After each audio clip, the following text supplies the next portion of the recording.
Mirchi Bangla originals, আসল গল্পের আড্ডা।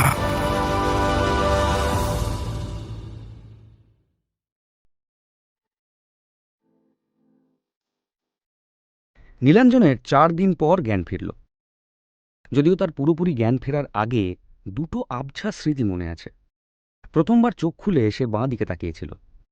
দেখেছিল তার পাশের বেডে একজন বৃদ্ধ ভদ্রলোক শুয়ে আছেন, সম্ভবত প্যারালাইজড। দুজন এসে তার বডিটা তুলে নিয়ে চলে গেল।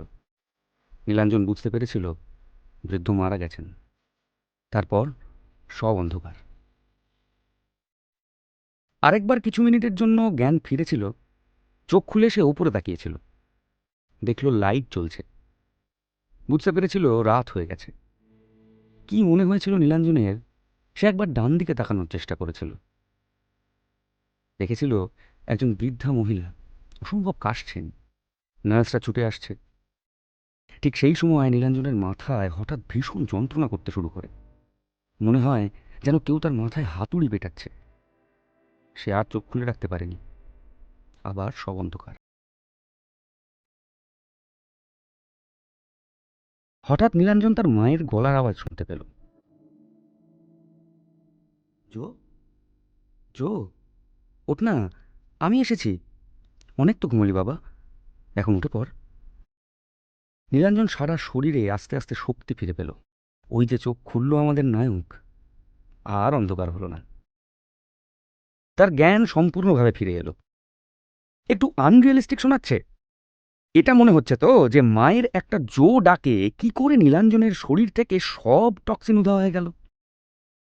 এটার কোনো বৈজ্ঞানিক ব্যাখ্যা দেওয়া সম্ভব না। বিজ্ঞান বলবে স্যালাইন আর ওষুধ চলছে বলেই পেশেন্টের জ্ঞান ফিরেছে। অবশ্যই এই কথা 100% সত্যি।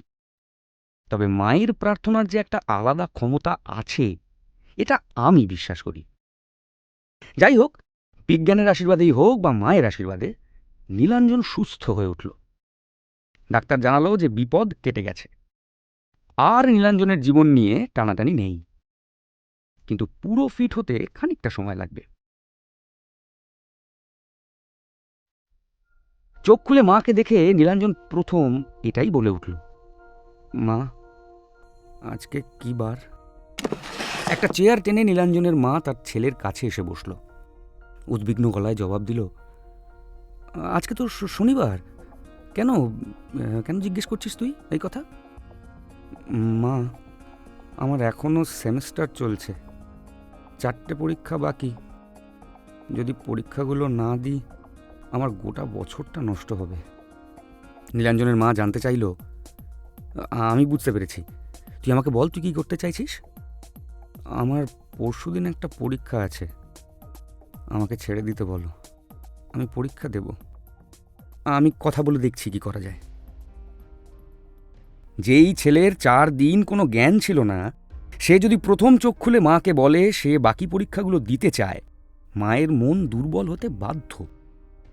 নীলাঞ্জনের মা ডাক্তারদের সঙ্গে কথা বলল। তারা পরিষ্কার জানিয়ে দিল যে যদি এখন পেশেন্টকে ডিসচার্জ করা হয় তাহলে বন্ড সই করতে হবে। হাসপাতাল কর্তৃপক্ষ কোনো দায় নেবে না। এই কথা শুনে আত্মীয় স্বজন, বন্ধুবান্ধব সবাই এই কাজ করতে বারণ করল। সবে একটু স্টেবল হয়েছে নীলাঞ্জন, আবার যদি কিছু হয়ে যায় তাকে আর বাঁচানো সম্ভব না। কিন্তু নীলাঞ্জনের মা কারুর কথা শুনল না। সিদ্ধান্ত নিল যে বন্ড সই করবে। নীলাঞ্জনকে ডিসচার্জ করার আগের দিন প্রচুর লোক তাকে দেখতে এলো। প্রথমে এলো সায়ন। কি বাস, খবর কি তোর? জিজ্ঞেস করলো সায়ন। খুব আস্তে আস্তে জবাব দিল নীলাঞ্জন, ভালো। কি একটা কাণ্ড ঘটিয়ে দিলি তুই। জানি, তোদেরকে অনেক ঝামেলায় ফেলে দিয়েছি, তাই না? ধুর, তোর সব ন্যাকামি তুই নিজের পকেটে গুঁজে রাখ। কালই ফালতু কথা। আমি যেটা বলছি সেটা মন দিয়ে শোন। হ্যাঁ বল। আমরা মিডিয়াকে বলেছি যে তুই ঘুমের ট্যাবলেট খেয়ে আত্মহত্যা করার চেষ্টা করেছিলি। নেশার কথা ভুলেও কাউকে বলবি না। বুঝেছি, আমি সামলে নেব। তাহলে এখন আমি এগোই, বুঝলি? একবার ক্যাম্পাস ঘুরে বাড়ি যেতে হবে। সায়ন বেরোতে যাচ্ছিল, তখনই নীলাঞ্জন বলে উঠল, এই সায়ন, একটা কথা বলবি আমাকে? সায়ন উত্তর দিল, হ্যাঁ বল না, কি কথা? ইলা কেমন আছে? ও একবারও এলো না কেন? ইলা ভালো আছে রে। আসলে ওর নিজেরও তো সেমিস্টার চলছে, তাছাড়া ওর বাড়িতে একটা চাপ হয়েছে। নীলাঞ্জন চিন্তিত হয়ে জিজ্ঞেস করল, কি কি হয়েছে? আমাকে বল প্লিজ। ওরকম কিছু না, ইলার সঙ্গে দেখা হলে ও তোকে নিজেই বলবে।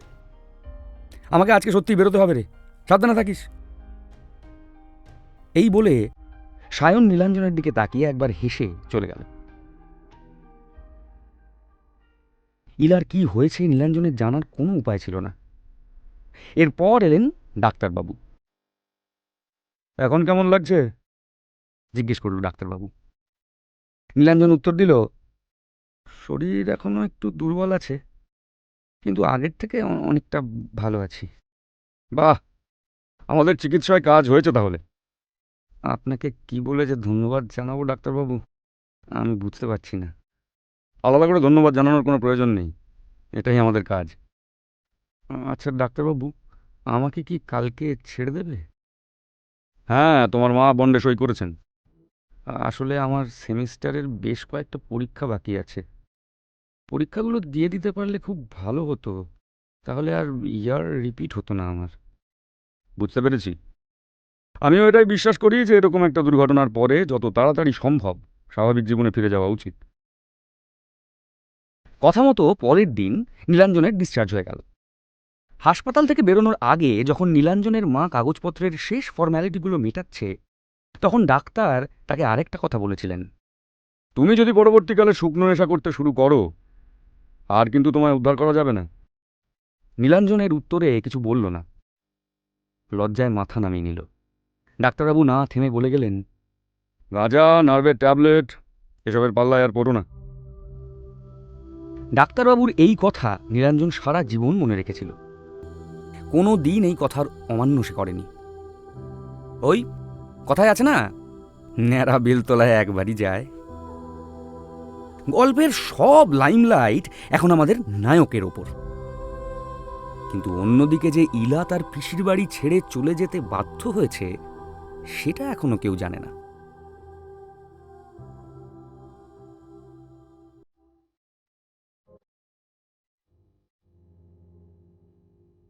আমাদের নায়িকা নিজের পিসির বাড়ি ছেড়ে চলে গেছিল।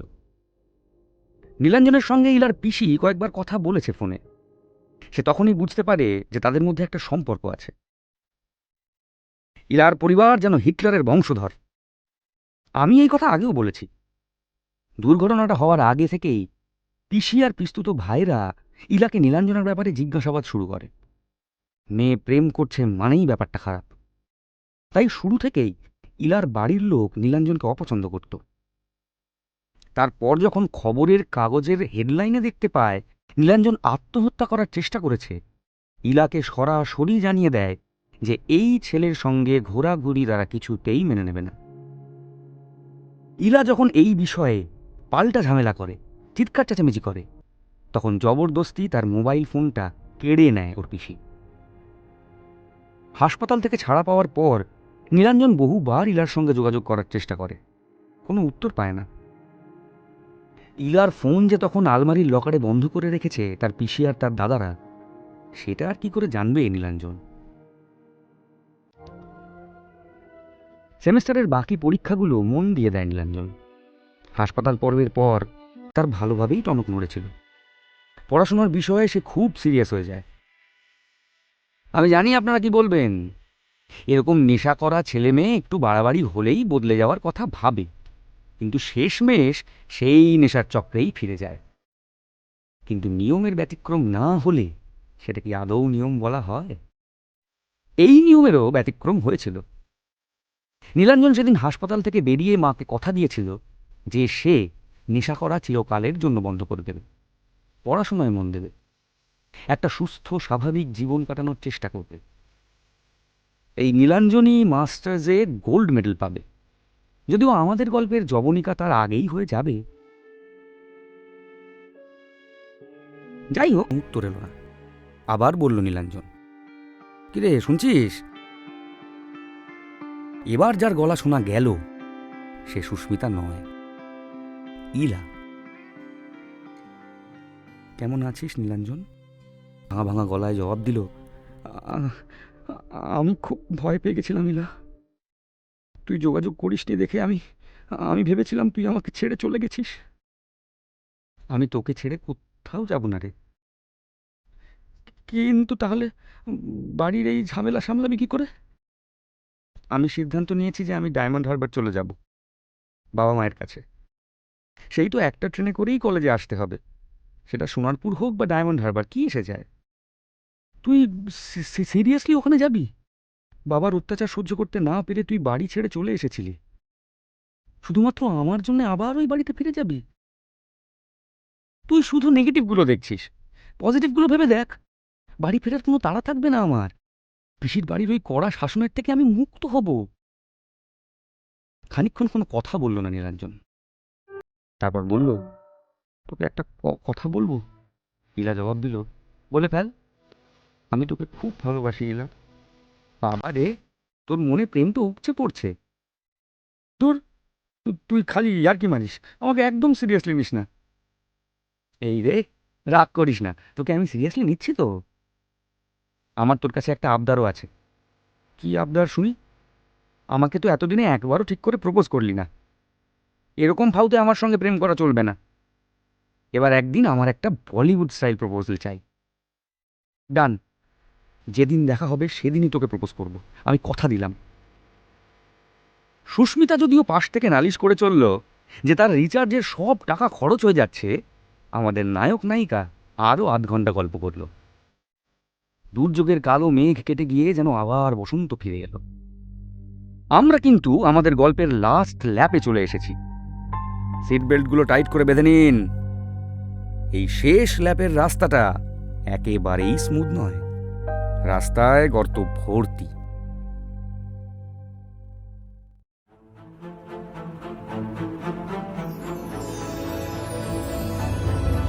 মির্চি বাংলা অরিজিনালস, আসল গল্পের আড্ডা।